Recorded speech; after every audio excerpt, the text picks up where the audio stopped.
Hey everybody, this is Brandon Scott with the next episode of the Fandom Pastor. We are continuing with our Broadway series, and if you guessed the clue from last time or you read the title of this episode, you know that the next Broadway musical we are talking about this week is The Sound of Music.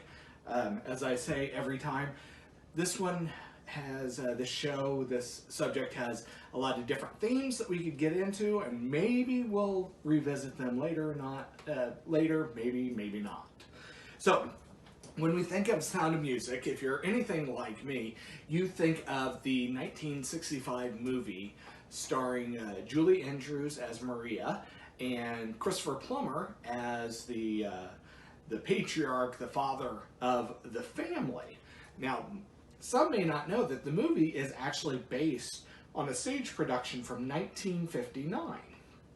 Now, if you don't know the story, what it is we have Maria, played by Julie Andrews, who is basically a nun in training.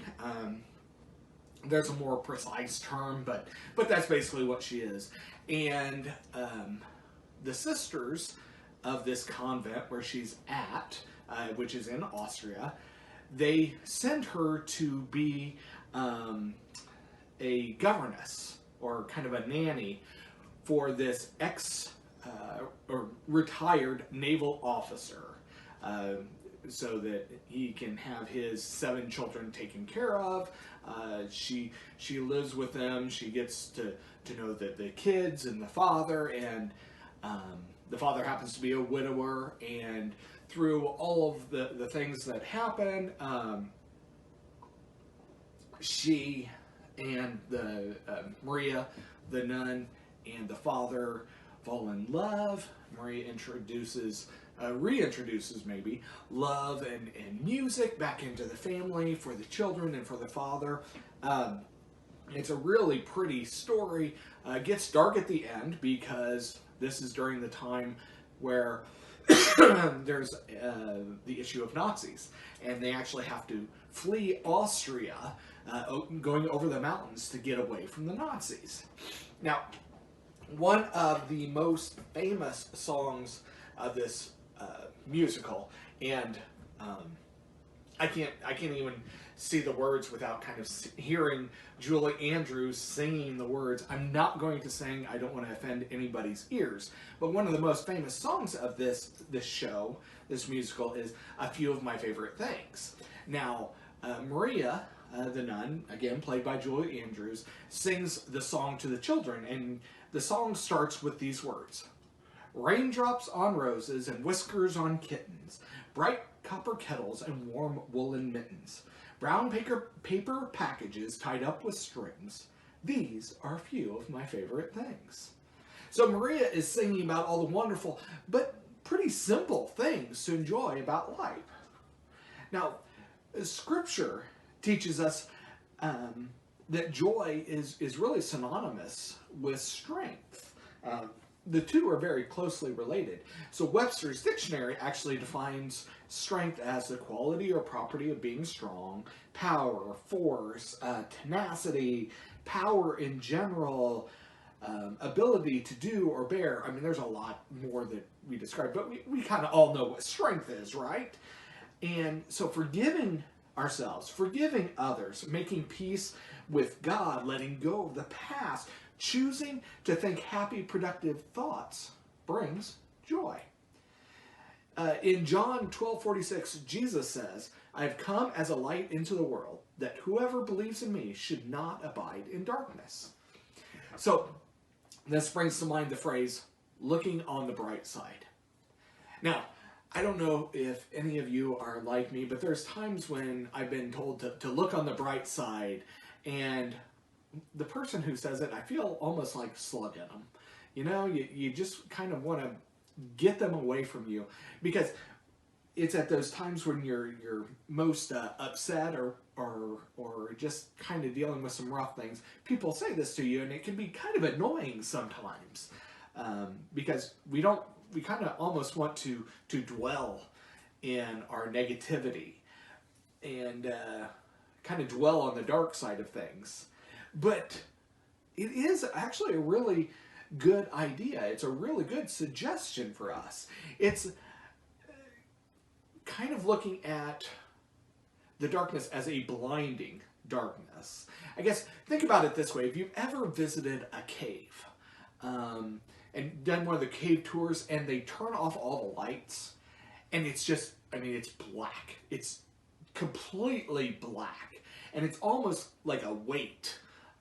It's so heavy. It's so strong. It's so prevalent, just laying over you.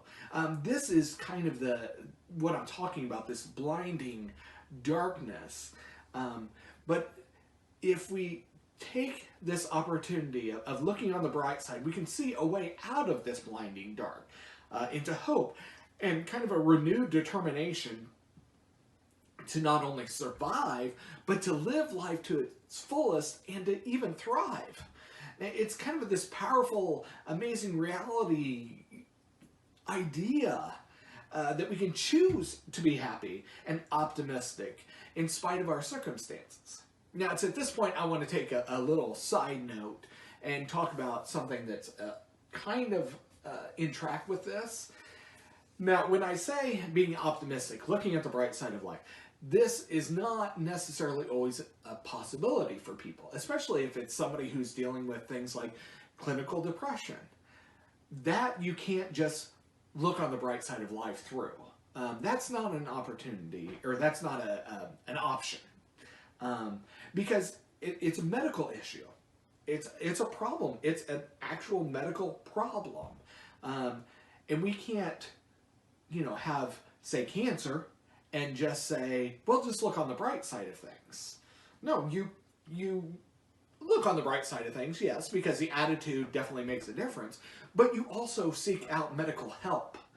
So I do want to make a note of saying that if you are clinically depressed, if there's a medical issue, seek doctor help. Help from a doctor. Seek medical help for that.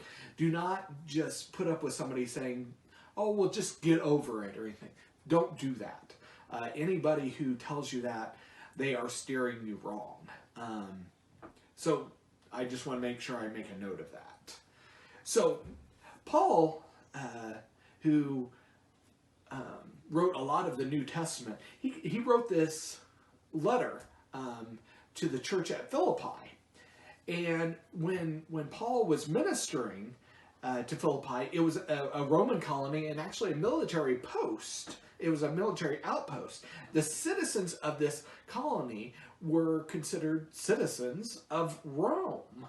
And because it was a military city and not a commercial center, it did not actually have enough Jewish people to warrant a synagogue. You had to have a certain number of people. You couldn't have a synagogue or a Jewish church unless you had a certain number of people. There just wasn't enough.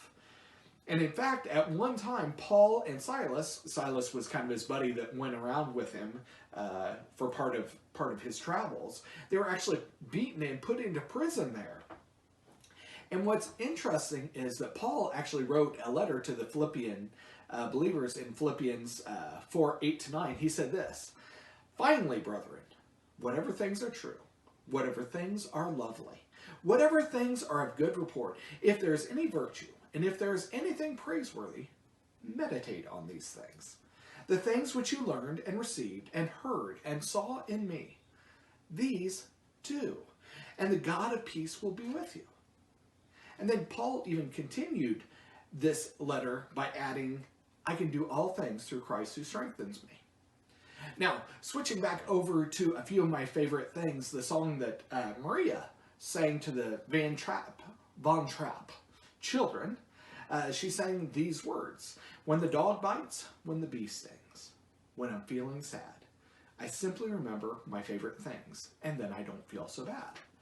So it's clear that Maria, like Paul, chose to look on the bright side. And because of that determination, Paul helped change the world with his words. He was inspired by God, but he said them, he shared them out. And if we too are determined to look up and follow the light, Jesus, we too will overcome. Uh, in Revelation 12:10-11, it says, "Then I heard a loud voice saying in heaven, 'Now salvation and strength and the kingdom of our God and the power of his Christ have come. For the accuser of our brethren, who accused them before our God day and night, has been cast down. And they overcame him by the blood of the Lamb and by the word of their testimony.'" So the question I have to ask is, are you finding joy and therefore your strength? Or are you letting the dog bites and the bee stings of life get you down? Now, something else to point out is people so often think, well, I've got to work, I've got to find my joy, I've got to find my strength, and maybe I have to do it on my own. And that's not true. In fact, as being part of a church and fellow believers, we're there to help each other. We're here to lift each other up and maybe even carry each other. And so that's where we can join our joy, join our strength together, and we're even stronger and more joyful together. And I think that's really important that we do remember that. That by joining together, we can even be more than the parts separate. So, I hope you enjoyed this. I will put a link to the song below. A few of my favorite things, sung by Julie Andrews, because she's awesome. Wonderful performer. But I do ask that you join us in a couple weeks as we continue our Broadway study on the Fandom Pastor. And like I did last time, I will give you a clue to the next musical. And you don't even have to be a rich man to enjoy it. Thanks, and God bless.